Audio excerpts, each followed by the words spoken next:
So it is getting real out here in these African streets. Tiffany Banner, first off, I want to apologize about your bad experience in Tanzania. I just recently uploaded a video that I was not wanting to share, but I thought it was important to share this with many other solo women, female travelers that will be traveling to the continent, but not only that, anywhere, on what to expect or what could possibly happen to you. So guys, please stay tuned on my reaction to her statements of what happened to her and also the life lessons that she have learned.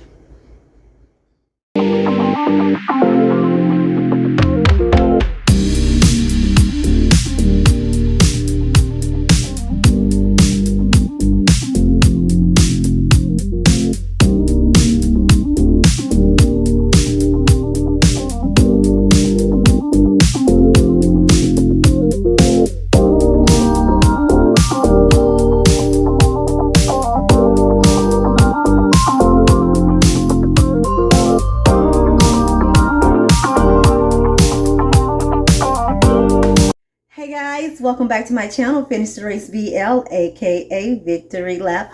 I am Liz, the host of this channel, and I want to say a quick thank you to all my new subscribers. Like overnight, a bunch of you guys just hit that subscribe button, and I am just like, wow, thank you so much. I really appreciate that. I hope I continue to provide content that will be informative, or just, hey, maybe you just like looking at my face, I don't know. But anyways, today's video, we're going to be talking about Tiffany Banner.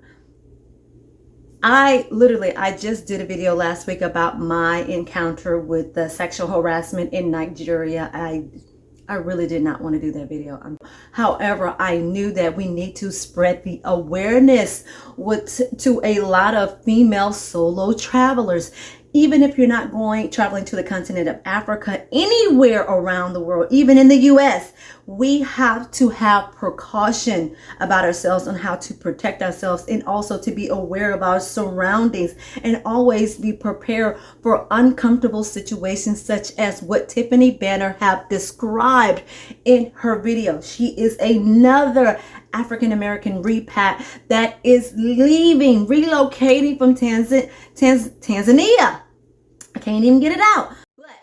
So we're going to go and dive just a little bit into her video explaining why she has relocated from Tanzania, and she is now residing in Ghana in West Africa, where she feels a little bit more comfortable being surrounded by more African-American repats, where she can find some type of family circle there, and a circle of friends that she can develop relationships with, which is very important, guys. Very important when you're making that decision to repatriate to Africa. You have to build a network of friends and family so that you can look out for one another. So we're going to start with a video where she explains about an incident, an unfortunate, crazy, uncomfortable incident where a Bolt driver, which is also equivalent to Uber and Lyft here in the US, that literally attacked her. You hear that? These men are being too aggressive in the African continent, and we need to spread this out so that people can protect themselves. Not only am I going to show this video clip of Tiffany Banner, I'm also going to squeeze in a video of Naomi's life that also explain why one of the reasons why she had relocated out of Tanzania and went to Ghana. And she also had another Bolt driver that aggressively attacked her as well. But anyway, let's get into that video. And I would like to give a few disclaimers before I start this video. In no way am I trying to disrespect anybody's country. I'm just trying to speak about my experience. And from what I've noticed from this whole repatriation movement is that people are only allowed to say good things and only positive things about their repatriation experience in certain countries. And if they dare talk about a negative experience they had, then a bunch of hateful people are gonna just go after them with fiery pitchforks, tell them to go back to America, tell them they're not welcomed, tell them they're not African, tell them that they're annoying. And you have to be able to take what I'm saying with a grain of salt and be able to take constructive criticism. I had to leave was the fact that I got attacked by a Bolt driver. If you don't know what Bolt is, it's kind of like Uber. It's cheaper. This incident happened all the way back in January, and I didn't want to tell anybody about it because I didn't want to make anybody's country look bad. I didn't want to put bad publicity on any country, so I decided to keep it to myself, although it was extremely traumatizing. So what happened was I was, just riding in the Bolt car, and I should have noticed that he was really off in the beginning. He was just giving me like a death stare the whole time, the whole ride. I don't know if it was because of my accent or whatever, but then when I was trying to find him in the parking lot, he didn't move the entire time. He just sat in his car. And then when I finally found him, he was giving me the ultimate death stare. So we were driving, and then all of a sudden he drops me off in a random location. He ended the trip early and said, "Give me money." And then I was just sitting there. I was like, I can't give you any money until you drop me off in my proper location. I don't know where I am. You can't just end a trip, drop someone off in the middle of the street, and then tell them to give you money. When I told that to him, he grabbed my arm. He was like squeezing my arm so aggressively.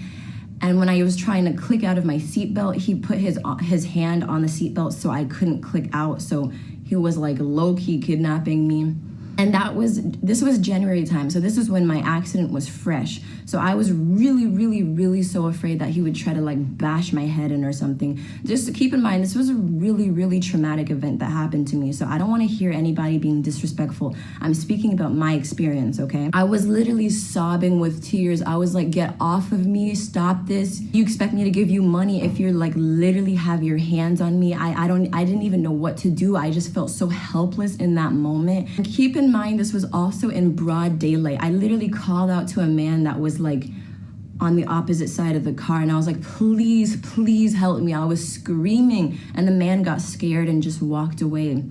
And the Bolt driver literally snatched my phone out of my hand because I was trying to call my friend, and I was just trying to show her everything that was happening. I was like, please, Lord, Creator, whoever you believe in, please save me. I'm so terrified right now. Eventually, I managed to get my phone back, so I started to call my friend. He still had his hand on the seatbelt, so I couldn't go anywhere. So I called my friend and made sure to put it on video call, and she was just crying. I was crying. It was honestly one of the most traumatic things that happened to me. And eventually I managed to escape, and I had to run away on a boda, and he was like going as fast as he can. And eventually the Bolt car left. But it was just such a terrible experience, and I actually was so traumatized that I ended up not taking Bolt car anymore. I didn't take it ever again. I also want to share Naomi's life video about her attack also with a Bolt driver. So let's take a look at that before I give my statements on Tiffany Banner's experience with the Bolt driver. I just felt like that. I just didn't feel that as a woman traveling alone. I just didn't feel safe at times. On a couple of occasions, I caught Bolts, and the Bolt driver in Tanzania, whenever you catch a Bolt, no one has to change. And people have told me that they do it on purpose, because if they don't have change, then more than likely they get to keep the note. So I'll show you my leg. So for instance, if my fare was 13,000 Ghana Tanzanian shilling, and I had a 20,000 note, they'd say they don't have change. So on an occasion, this happened on a couple of occasions, they don't have change. So now, on one occasion, so we got to a local M-Pesa, which is same as like mobile money here in Ghana. And he said he didn't have change neither. He's a guy that I know. I pass his shop every single day, but he didn't have no change. So I'll get out of the car, I'll give the man the money, say, here's the 10,000, go and get change, come back and you get the other. He comes out the car, grabs me and says, he comes out of his car and goes, you're not going nowhere, I want my money. I went, I've given you my money, you don't have change, go and get the change, and I'll come back. And then come back, sorry. This man then gets out of his, comes up to me and grabs my hair and my clothes like this. because you're not going anywhere. I was like, what? Why? And the other man who knows me from the area was just standing there. They start talking Kiswahili, so I don't know what they're saying to each other. So I said to the man, why are you grabbing me? Because you're not going without paying. I was like, hold on a minute, I paid you when I got home. You didn't have change. So how am I in the wrong, or why are you grabbing me? And I started dragging me and pulling me, going, yeah, you think you're going to leave me without no money? You think you're not going to pay the fare? I went, you're misunderstanding me. You don't have the change. I said to him, I went, get off me now, get off me. He's going, what? You're going to hit me? Hit me then, hit me. I went, hit ya. I went, get off me now. So I kind of dragged myself off him, but then he grabbed my other side of my hair, my clothes. I was so mad and I was so scared. But the man that knew me just stood there.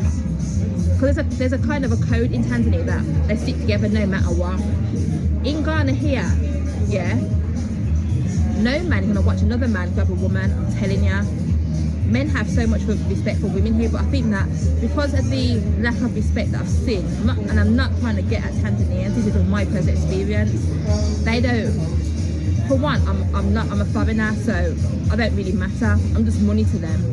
And two, I'm a woman. After about 10 minutes, the man that who's the M-Pesa, the man that I know, gave him the 3,000 T shilling and gave him back my 10. From since that day, I never ever spoke to that man ever again. I thought to myself, you didn't have my back, you know me. He's a Bolt driver that you don't know, but obviously it's a bro code or a Tanzanian code. So that was another reason that I left Tanzania, because a couple of women that I know have gone through the same thing when it comes to Bolt and Uber drivers. Like, there's that lack of respect. They don't protect these women there. And I don't want to get loads of backlash for this, but this is my truth. It happened to me a couple of times. And from things like that, I didn't really feel comfortable, because whenever I went out, it's like I had to kind of have like a battle shield, like I thought, I'm going out to battle now. What's going to happen today?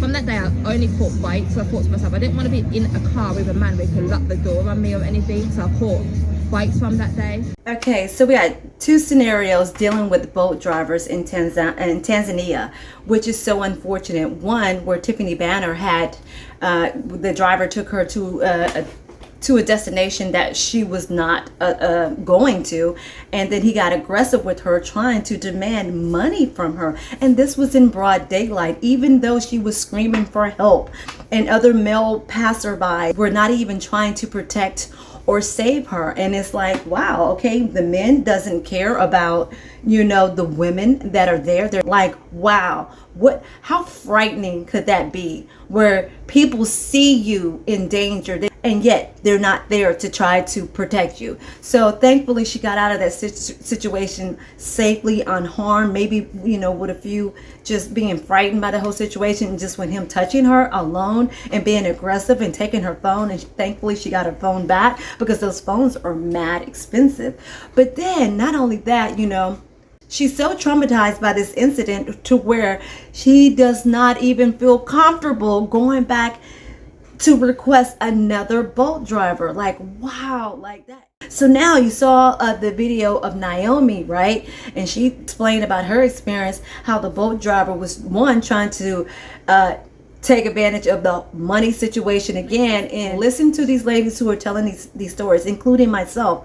Why? Because you can be in this situation, not trying to speak it into existence, no, but keep yourself aware of your surroundings. Could you imagine how many other more women who could be experiencing that? And if the word get out, if we can just put the word out, so those who are in these particular countries that could possibly, you can save somebody, right? These women can know, oh wow, this happened to Tiffany, this happened to Naomi, this happened to Liz, Finish the Race. Let me make sure that I'm on my PCQs and I'm watching my my surroundings, and I'm taking the extra precaution to protect myself. I have, you know, a knife on me, some mace on me, something that you know that you can use to protect yourself, some type of defensive, you know, Exit 87. I know I'm going to be taking them defensive courses. But ladies, on a serious note, this is serious. We need to take note of this, and we need to learn from their experience and also my experience. This is real in these African streets. Men are not being treated like this. Men are not being addressed like this. Men are not being attacked. Maybe if so, I haven't heard any stories that it can happen to foreigners, no matter who you are. But I think soft targets, women, are targeted more than men. And therefore, ladies, learn from us, because we may be able to help you to be equipped to be ready for such of an unfortunate and scary situation as this. So let's continue. Okay guys, I hope you enjoyed this video. I hope it was informative for you to share this video with other solo female travelers. I am going to put the full video of Tiffany Banner and also Naomi's life experience on why they have relocated from Tanzania. It will be in the description box. If you have not subscribed to their channel, please do so. Subscribe, and also subscribe to my channel as well if you enjoy what I have brought to you today, and also my commentary on what they had discussed about their experience with Tanzania. So as always, how I end my video, it is not how you start, it is how you finish. I'll see you until next time. Okay guys, bye.